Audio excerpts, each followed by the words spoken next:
बात करते हैं कि कृपा खंडित कहां होती है, क्यों साईं कृपा से वंचित रहते हैं लोग।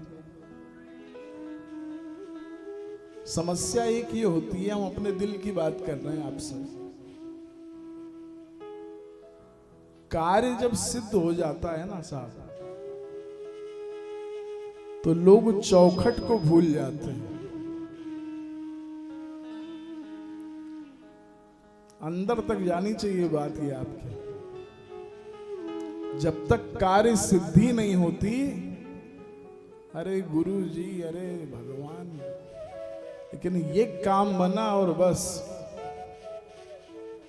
ये भूले भगवान।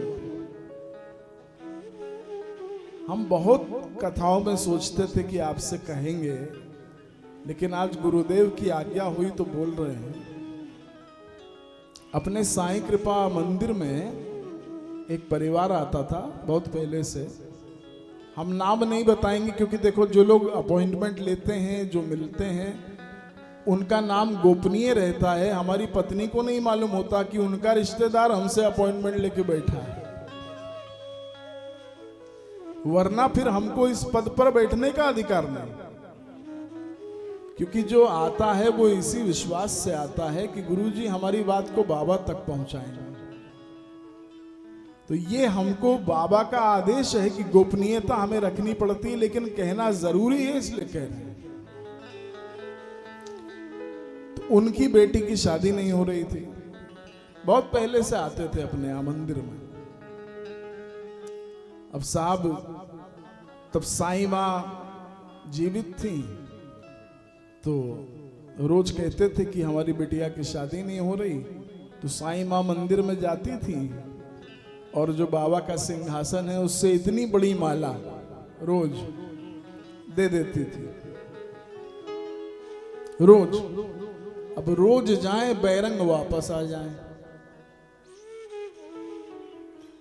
आपको मालूम है कि बेटी का विवाह ना हो तो चिंता होती।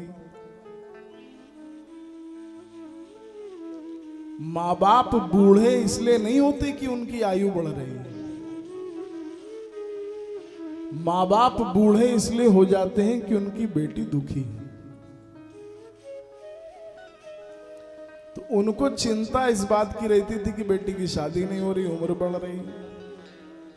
अच्छा, वैसे बताते चले कि शादी तब हमारी भी नहीं हुई थी, लेकिन मंदिर में तो हम बाबा के बालक हैं। अब उन्होंने ये देखा कि इनसे तो काम चलने वाला है नहीं, इसको पकड़ा जाए। तो उन्होंने मेरी ओर देखा एक बार और बड़ी करुणा भरी दृष्टि से देखा।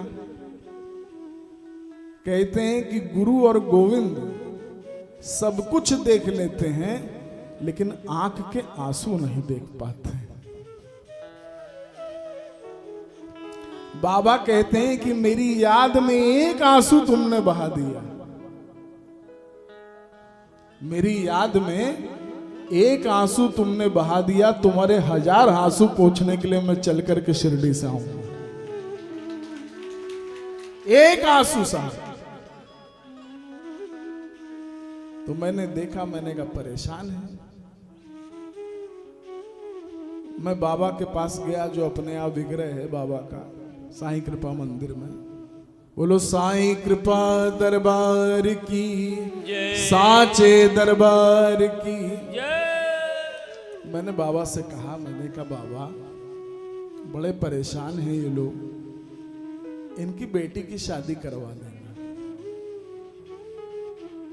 मायूस मत करना इनको। मेरी बात को कभी इनकार नहीं करता, मेरी बात को कभी इनकार नहीं करता। साईं से ज्यादा दुनिया में मुझे कोई प्यार नहीं करता। मैंने बाबा से बस अर्जी लगा दी, क्योंकि बाबा अपनी बात को इतनी जल्दी नहीं मानते। लेकिन कभी अगर आप दूसरे के लिए प्रार्थना कर दो, भैया इधर ही आ जाओ, वो है ना, उनको देखने में फिर तो बाबा यूं सुनते हैं। हमने एक पुष्प उठाया, हमने कहा आपको साईं माँ माला देती थी, माला का मतलब है हार, तो हमने कहा आप रोज हार के आ जाते हो, एक पुष्प बहुत। बाबा से लेकर के पुष्प हमने उनको दिया, शाम हुई नहीं और मिठाई का डब्बा आ गया। बोलो साईनाथ महाराज की। मैं आत्मस्तुति नहीं कर रहा हूं, मैं आपको बात जो कह रहा हूं उसको समझिए। साहब शादी क्या हुई, उन्होंने तो आना छोड़ दिया, वो तो भूल ही गए कि कौन सा दरबार और कौन सा क्या। मैं आपको व्यक्तिगत रूप से बता दूं कि ऐसे लोग मेरी नजर से गिर जाते हैं। ये काम कभी नहीं करना चाहिए। मिल जाए अगर तो फिर उस चौखट को कभी नहीं भूलना चाहिए। कभी ये नहीं भूलना चाहिए कि कभी जब दुख में तुम्हारे आंसू निकलते थे तो उसी दरबार में तुम्हारे आंसू पोंछे। जब दुख की धूप थी तो वही चौखट वृक्ष बनकर के तुम्हारे ऊपर परछाई कर रही थी। नहीं भूलना चाहिए। एक और बात बता दें, अभी बताएं कि कभी बताएं? वैसे भी हम अभी बताते, पूछ तो हम ऐसे ही रहे हैं। एक हमारे यहाँ और भी एक महिला आती थी, तो बस उनका तो हम समझ लो एक भजन बोल दें अगर, तो सब समझ जाएंगे कि हम किसकी बात कर रहे हैं। भजन बोल दें, साईं भजन बिना सुख शांति नहीं, हरि नाम बिना आनंद नहीं, हरि नाम बिना आनंद नहीं, साईं भजन बिना सुख शांति नहीं। तो हमसे कहने लगी कि हमारा बेटा बहुत परेशान है। अच्छा, हम मंदिर में तब जो है अपना साईं कृपा मंदिर जो है उसमें हम अंदर भी नहीं बैठते थे, बाहर साउंड लगाते थे। इसलिए मैं आपको बता दूं, जो साउंड लगाता है उसका बड़ा स्कोप होता है। वहां साउंड लगाने वाला कब व्यासपीठ पर बैठ जाए कुछ कहने की बात नहीं। तो बाबा की कृपा हुई, वो साउंड से हम धीरे अंदर आए, फिर धीरे से कुर्सी पर बैठे। ये तो साईं कृपा दरबार की हम तो नौकर हैं वहां। कहने लगे हमारा बेटा बहुत परेशान है, बहुत पढ़ा लिखा है, कोई काम नहीं हो रहा। हमने कहा मोबाइल में फोटो है उसकी, फोटो मैंने देखी है। ऐसे दो उपाय मैंने बताए। मैंने कहा बस इतना काम कहिए अपने बेटे से करने को और कुछ नहीं करना, बस शुरू कर दे तुरंत। उसके बाद साहब उनका बेटा जो है, उसकी अपने ही परिवार के जो वीरेंद्र स्वरूप स्कूल हैं उसमें उनकी शिक्षक की नौकरी लग गई। बाद में मुझे पता लगा कि वो विदेश भी हो आए और पता नहीं कितना उनका नाम हो गया, घर भी उन्होंने ले लिया।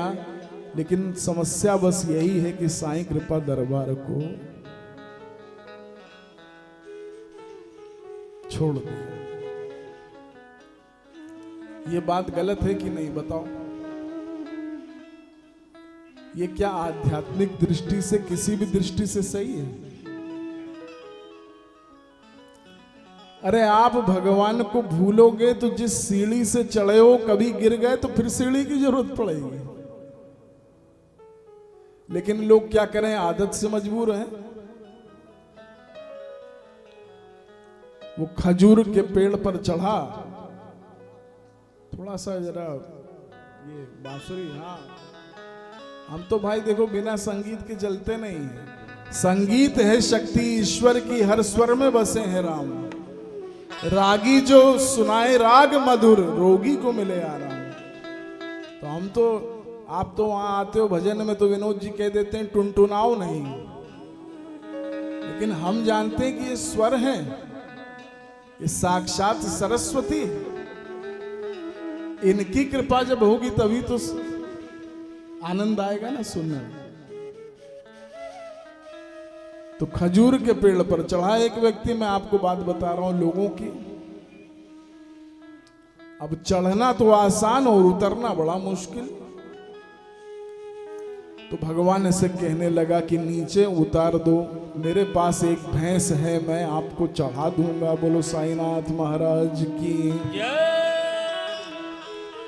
अब जैसे ही ये कहा तो हिम्मत लेकर के आधे पेड़ से नीचे उतरा। अब मन में स्वार्थ आ गया कि भैंस तो दूध देती है,